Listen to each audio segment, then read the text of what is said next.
And then, no introduction to Beatle fans, Billy Preston!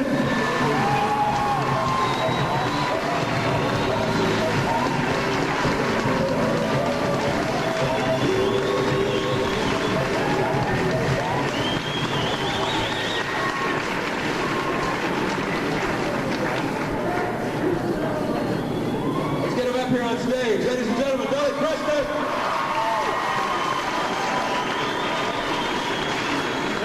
Hello, everybody. This is fantastic. This is the first Beatlefest I've been to, and it's fantastic. I'm enjoying myself and enjoying you. You're the greatest fans in the world.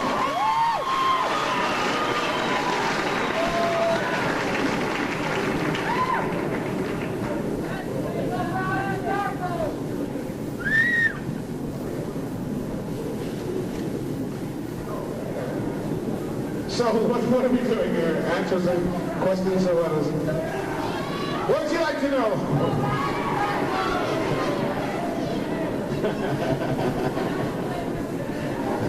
Are there any questions?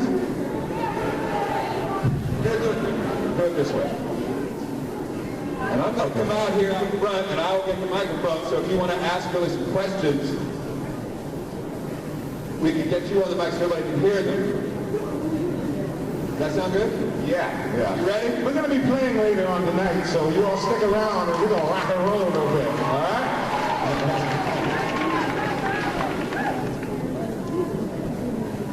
Okay, here we go. I'd like to know, when you were working on Let It Be, did you have any feeling at all that that was really going to be the last film of the Beatles? And did you feel it was going to end then, or did you feel maybe it was going to go on? Well, I got kind of nervous, during that time because they were kind of tired of everything. They were, and I just happened to come in at that time, and I didn't know it was going to be the last one. In fact, if they had kept going, I would have been on the stage with them again. So, I didn't know. I was hoping that they would never break up. Yeah. Billy, a lot of people here don't really know the story about how you did come to meet them and how you guys came together. Why don't you tell the story? Okay, well, I first met the Beatles in 1962. I was on tour with Little Richard and Sam Cooke. Yeah.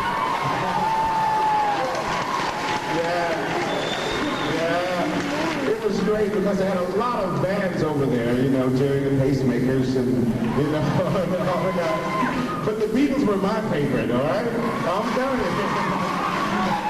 I used to like stand in the wings when they were on, because they would open up the show, and I used to stand in the wings and watch their set. And I remember one time George asked me, he said, "Come on out and play." And I said, "No, Little Richard would get mad, because he was the star of the show." But it was fantastic. It was fabulous in those days. And I ran into them again in 1964 when they first came over. And we went out and hung out that night, and I went to the Powell Palace concert with them, and it was just fabulous. I loved them very much. Questions, here we go. Yeah, how'd you feel about John when you first met him? John is wild. He was just a wild.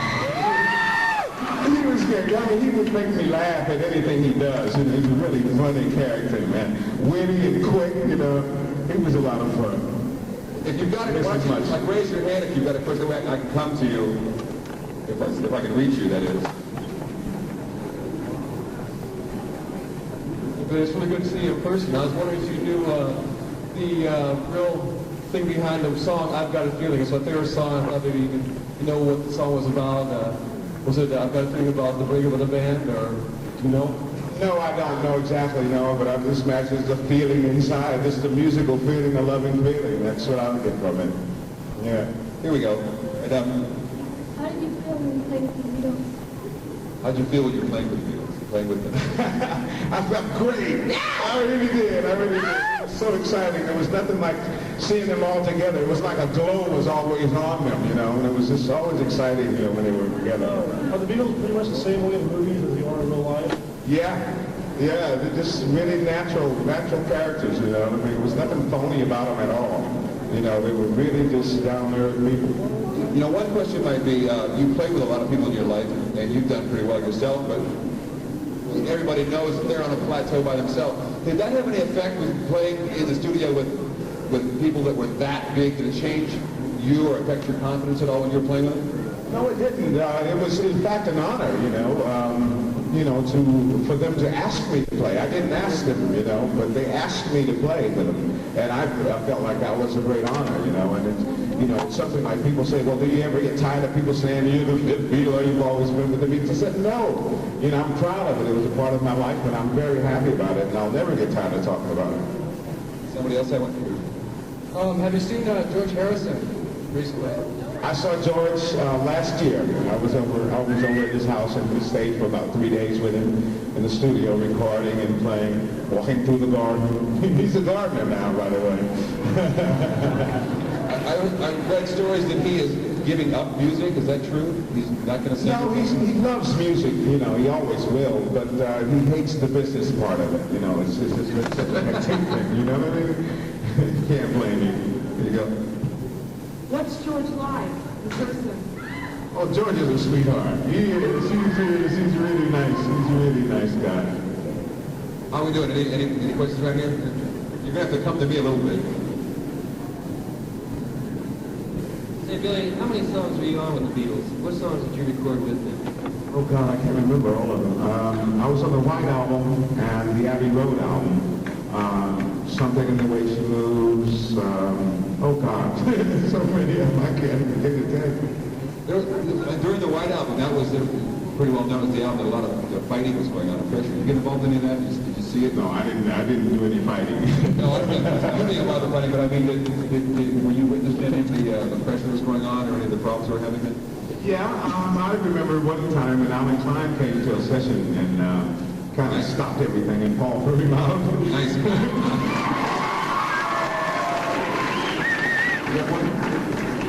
There's a concert, kind of bootleg album that's gone around for a couple of years, the 1974 concert you did with him. And one of the songs in there, you're going back and forth. He's saying, Krishna, Krishna, Krishna, and you're going, Jesus, Jesus, Jesus. Do you have a personal relationship with Jesus Christ?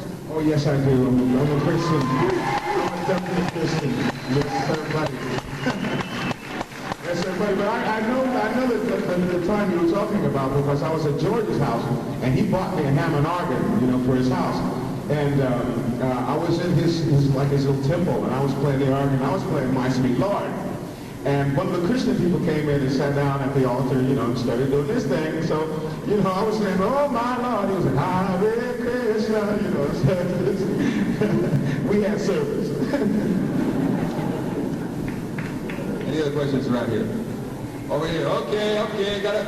One more here in the customer. Hi, Mom. Yes, Billy, do you think that John bringing Yoko to the Let It Be filming and such created a lot of uneasiness and uncomfortableness within the group, or do you think that was just played out? Well, it was a first time that one of the wives had come so close to, the sessions and involved in everything. She was kind of a strange person because she was so quiet. She was always there with John. Wherever he went, she went, But, I don't think, I think they got over that a bit after a while. You had over here? You had one? Back here? I can't reach you. You have to come over here, man. What do you think, Paul McCartney? I think Paul McCartney's a genius. I really do. He's always been like the most musical person out of the group to me, He's been, like the most, the ballads and the pretty songs, and he's great.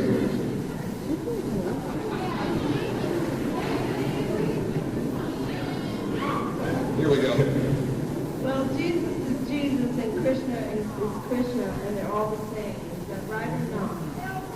Well, it's what you believe in that makes it work, though. It's from the heart. You have to believe. Say, Howard. When you say Alan Klein came into the studio and Paul McCartney threw him out, how did he throw him out? I can't Well, imagine. he wanted to talk business, and Paul wanted to get on with the recording, so he asked him to leave. Nah, he was too fat.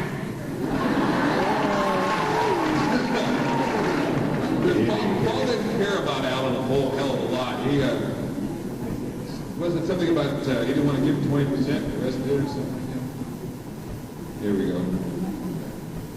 Billy, I have a question. To me, that's the way God planned it.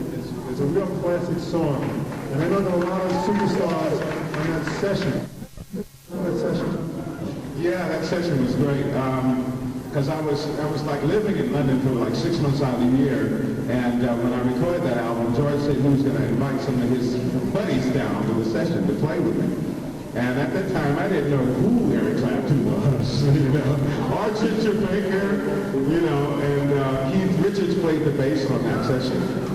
Yeah, and Ringo played drums and Ginger Baker. Yeah, so it was really fantastic. What is a session like that like when you're sitting around those kind of people? I mean, how,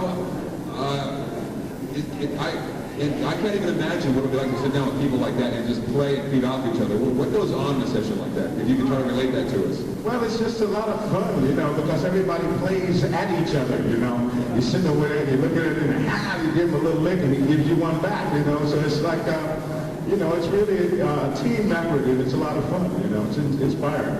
Here we go.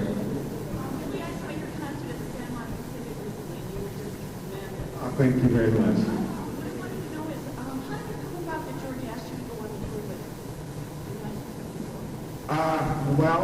That was after the Bangladesh concert, and you know he really enjoyed doing that. And he said once, well, I'm not going to ever go on stage without you. So he asked me to do the tour with him, and it was a lot of fun. Got a question here. Yeah. Really, well, wait. Possibly tell me how much it meant to it. How much it meant to it. You're we're just growing up with the Beatles, and just a chance to play. I want 30 years out. Then second question. How much time did it take George to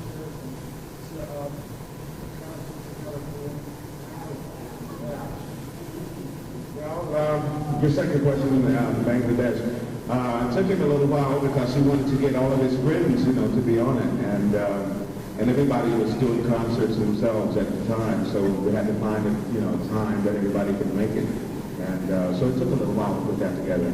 And as far as playing with the Beatles and growing up with the Beatles, hey, it's the greatest, man. What can I tell you? It was really the greatest. Yeah. Did that money ever get to Bangladesh?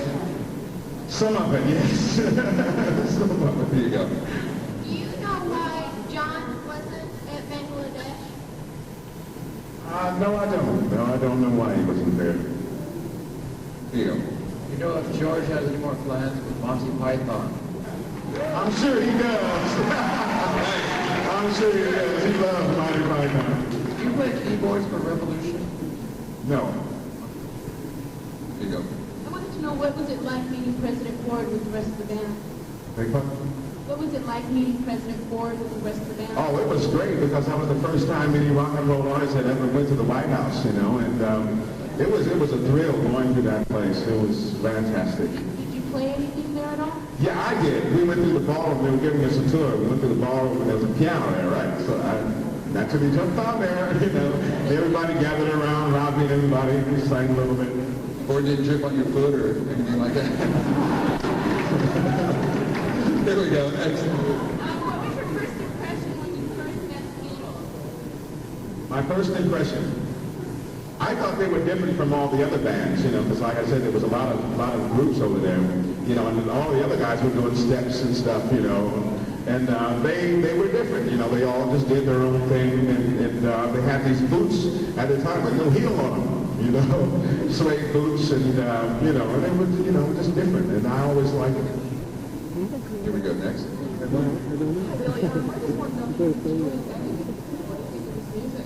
I think he's great. I haven't met him yet, though. We did an interview with Paul a couple weeks ago from Global, that I worked with, and we asked him that same question about Julian and if he heard it and how he felt about it. And his comment was that he wouldn't mind working with him if he got the chance. He said, "The kid sounds pretty damn good to me." Right? Yeah, sure.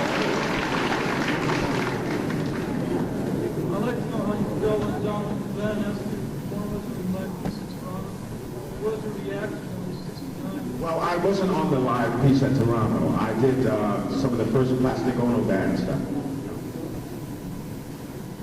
Great. It was fun. Yeah, I'd like to know about your take of the rendition of the Beatles songs that's for sale here. Yeah. Nothing to do with Beatlefest, but I'm curious about that and how you came about wanting to do it. And I'd also like to know about your plans for the future. Yeah. Well, I love all the Beatles songs, see, and I wrote a tribute to the Beatles, which I'll do later on, and I hope you like it. I really hope you like it. It means a lot to me because it's like a form of saying thanks, you know, to the guys. Yeah. When you first heard the Beatles, did you ever imagine how popular they might have become? I had no idea, Benny. I had no idea. In fact, when I met them in '62, they had just put out "Love Me Do," and it was just starting to get big. And I came back to America, and about 6 months later, the Beatles are coming. The Beatles are coming. You know, so it was fantastic. Here we go. Big fan here. What's your favorite Beatles song?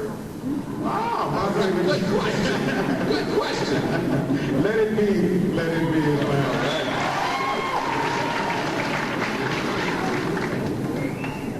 Yeah, I just wanted to ask him, when was the last time you saw John? Was it soon before he died?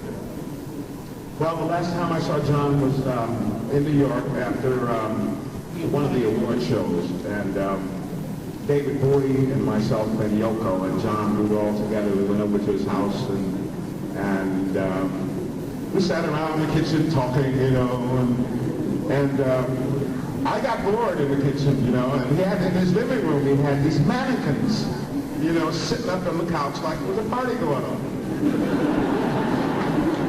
So I went, there was a piano there, so I went and played for the party, you know.